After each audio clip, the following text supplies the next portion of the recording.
Mr. President, are you sure there are no more classified documents?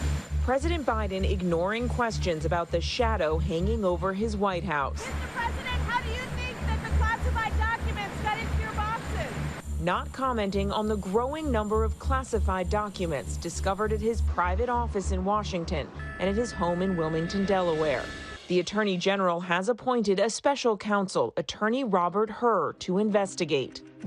The document authorizes him to investigate whether any person or entity violated the law in connection with this matter. The discovery's a bizarre case of deja vu.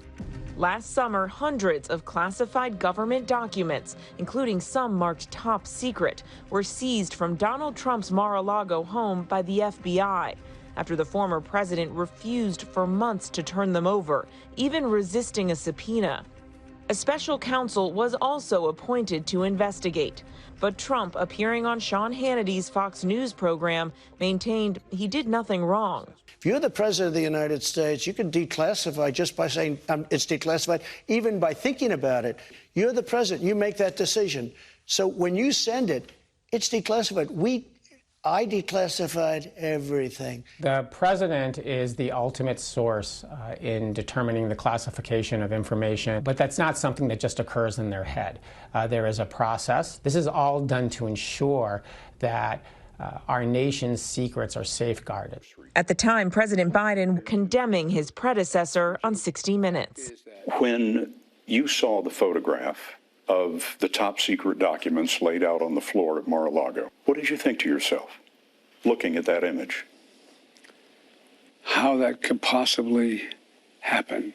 How anyone could be that irresponsible. It's hard to see it as anything but hypocrisy. Obviously, it is bizarre, frankly, to have President Biden criticizing former President Trump for his mishandling of classified information without anyone on the president's team saying, hey, let's make sure that we don't have a similar problem ourselves.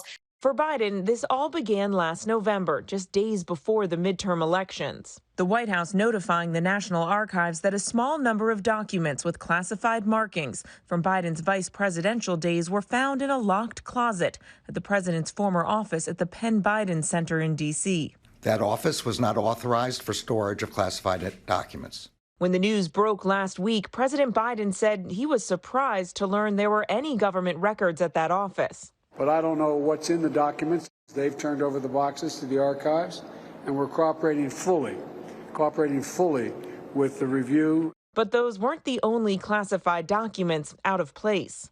2 days later, the White House acknowledging that in late December, Biden's lawyers discovered more classified material in his Delaware home, in the garage and an adjacent room.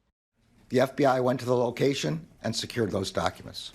That's really where you saw the momentum, both externally and internally within the department. There was clearly a lot that still wasn't known yet, and at least enough to begin a criminal investigation. Another handful of documents were found in the following weeks, including just last Thursday, when 5 more pages of classified information were discovered at Biden's home. In a statement from last Thursday, an attorney for the president said, we have cooperated closely with the Justice Department throughout its review, and we will continue that cooperation with the special counsel. We are confident that a thorough review will show that these documents were inadvertently misplaced, and the president and his lawyers acted promptly upon discovery of this mistake. Biden's team has also asserted that the documents were not the subject of any previous request or inquiry by the archives. I think we want to collect more of the data, more of the information. Are these all the documents? Are there more out there? Now in control of Congress, Republicans who have shown little interest in investigating Trump are launching 2 investigations into Biden's handling of the sensitive material. Among their questions, why wasn't the public notified sooner? It's a real political problem for the Biden team, not only that they didn't tell the public before the midterm elections when they had the information, but that in fact, they never told the public this information. It in fact leaked to the media.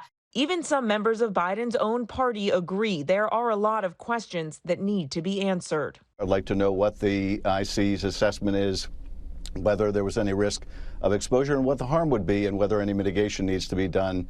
I think that would be appropriate and consistent with what we requested in the case of Mar-a-Lago.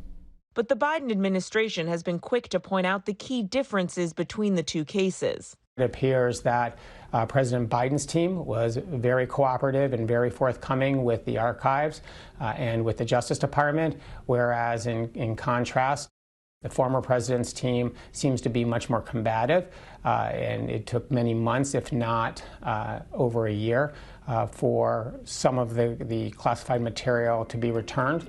In fact, when investigators visited his home last June, Trump's lawyer signed a declaration saying that all documents had been turned over.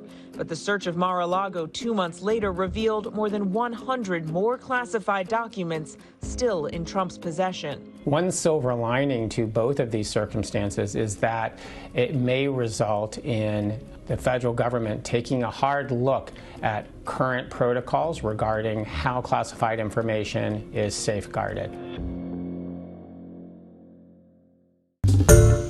Hi everyone, George Stephanopoulos here. Thanks for checking out the ABC News YouTube channel. If you'd like to get more videos, show highlights, and watch live event coverage, click on the right over here to subscribe to our channel, and don't forget to download the ABC News app for breaking news alerts. Thanks for watching.